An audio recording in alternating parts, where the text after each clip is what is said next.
नमस्कार, जय हिंद, वंदे मातरम। एक बार फिर से आपका बहुत बहुत स्वागत है हमारे YouTube चैनल JRP किंग के अंदर। मध्य प्रदेश के अंदर विधानसभा चुनाव खत्म हो चुके और मध्य प्रदेश के अंदर 230 विधानसभा सीटों पर अब की बार मतगणना कराई गई। परंतु आपको बता दें कि वोटिंग खत्म होने के बाद में मध्य प्रदेश के अंदर एक तरफा किस पार्टी की सरकार बनती हुई नजर आ रही है। ऐसा लग रहा है कि सभी पार्टियों ने अब दावा किया है कि वो अपनी सरकार बना रहे, परंतु सी वोटर सर्वे, एबीपी न्यूज सर्वे और फलोदी सट्टा बाजार ने 3 दिसंबर से पहले ही सबसे बड़ा ओपिनियन पोल चौंकाने वाला जारी कर दिया। क्या मध्य प्रदेश के अंदर 230 विधानसभा सीटों पर सत्ता परिवर्तन की लहर आ रही है या फिर से कांग्रेस की सरकार बनती नजर आ रही है? मध्य प्रदेश का सबसे बड़ा एकमात्र ओपिनियन पोल सर्वे जारी सीटें जहाँ बीजेपी को 2, कांग्रेस को 3, तो यहाँ पर बीएसपी 0 पर है और अन्य के खाते में 0 सीट जाती हुई दिखाई दे रही है। अगर हम भोपाल जिले की बात करें तो कुल 7 सीटें, 7 में से बीजेपी को 2, तो कांग्रेस के खाते में 5 सीटें जा रही है, तो बीएसपी को 0 सीट मिलती हुई दिखाई दे रही है। धार जिला की बात करें तो धार जिले के अंदर कुल 7 सीटें, 7 में से बीजेपी को 4, कांग्रेस को 3 और बीएसपी को यहाँ पर 0 सीट मिलती हुई दिखाई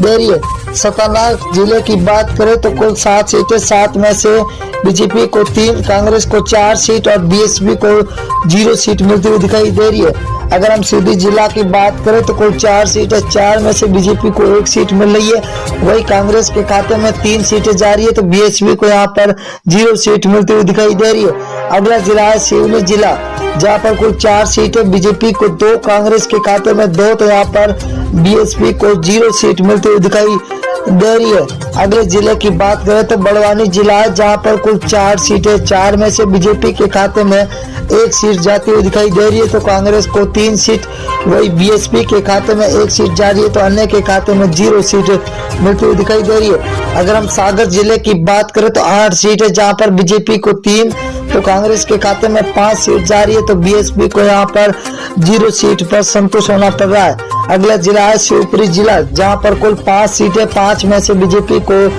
4 सीटें मिल रही है, तो कांग्रेस के खाते में 3 सीट, वही बीएसपी को यहाँ पर 0 सीट मिल रही है, तो अन्य के खाते में भी 0 सीट। बैतूल जिला है, बैतूल जिले के अंदर कुल 5 सीटें, 5 में से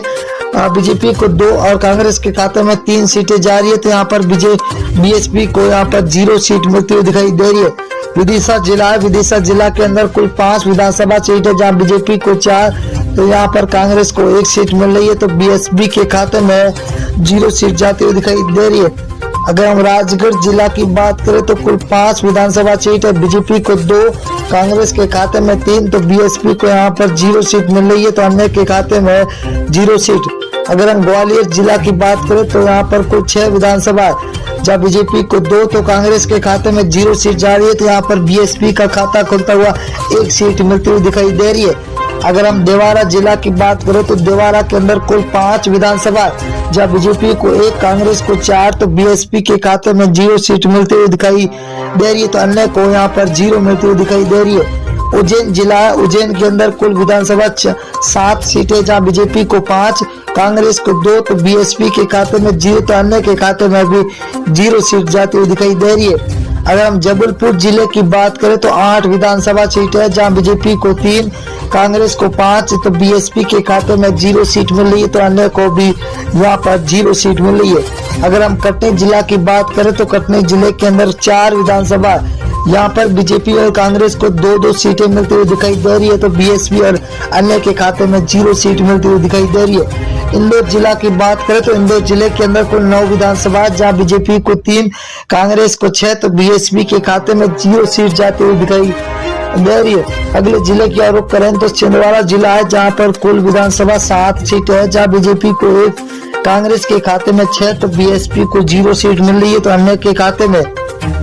0 सीट जाती हुई दिखाई दे रही है। अगर हम सीहोर जिले की बात करें तो यहाँ पर कुल 4 विधानसभा, बीजेपी के 1 और कांग्रेस को 3 सीटें मिल रही है, तो बीएसपी के खाते में यहाँ पर 0 सीट मिलती हुई दिखाई दे रही है। अगला जिला है बालाघाट जिला, जहाँ पर कुल 6 विधानसभा है, जहाँ बीजेपी को 2, कांग्रेस के खाते में 4 सीटें जा रही है, तो बीएसपी को यहाँ पर 0 सीट मिलती हुई दिखाई दे रही है। अगला जिला है मुरैया, मुरैया जिला के अंदर कुल 6 विधानसभा, 6 में से बीजेपी के खाते में 2 जा रही है, तो वही कांग्रेस के खाते में 4 सीटें जा रही है। तो बीएसपी को तगड़ा झटका लगता हुआ दिखाई दे रहा है। अगर हम बात करें अगले जिले की और दोस्तों, तो बहुत ही बड़ा जिला आ चुका है, सततपुर है। सततपुर के अंदर 6 विधानसभा है, बीजेपी को 2, कांग्रेस को 4, तो बीएसपी को 0 सीट। रायसेन जिला है जहां पर कुल 4 विधानसभा है, बीजेपी को 1, कांग्रेस को 3, तो बीएसपी यहाँ पर 1 पर है। तो